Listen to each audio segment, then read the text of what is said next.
Hey everybody, Tim here with today's review of Doctor Who, story number 102, The Power of Kroll. Oh my god, what a hot mess of an episode, or of a story. So, 4 episodes, it now brings us to 1979, which is kind of interesting.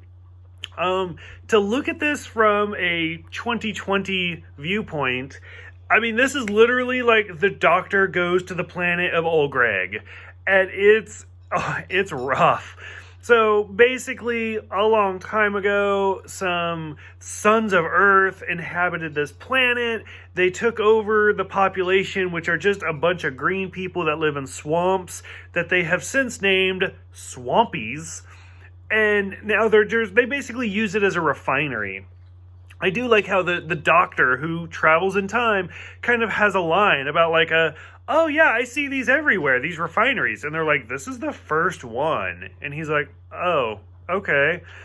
One of my favorite lines is, progress is a flexible word. It could mean anything you want it to, which is great. And it's absolutely true. Like, you could say anything is progress if it just means what you want it to mean. Because what's progress for you might be the opposite for myself. So I really like that. We see the Kroll monster, which is like a mile long, and it's really tall, and it's supposed to have like 30 tentacles on one side alone. But then when you finally see it, it's just this big circle with tentacles, and it's so awful.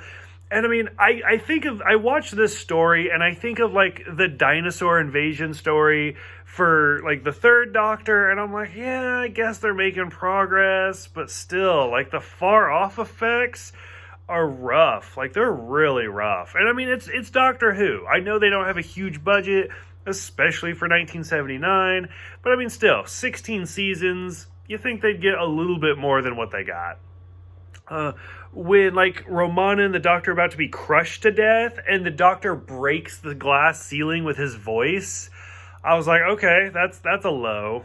We haven't seen that. Like, I would rather have seen like K9 somehow break it or something. And then of course Kroll swallowed the key years and years ago, so they find another key. Overall, it's a hot mess of an episode, but it's entertaining in kind of a new way.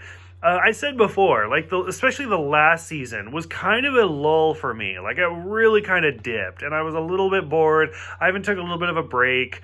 And then going into this season's almost over, but it's been such a mess with some of the stories that I'm actually kind of enjoying it. So between androids and green people and everything, it's like the Beatles song. So overall, I'm curious, what do you guys think? Go ahead, let me know, and I will see you guys next time for the Armageddon Factor.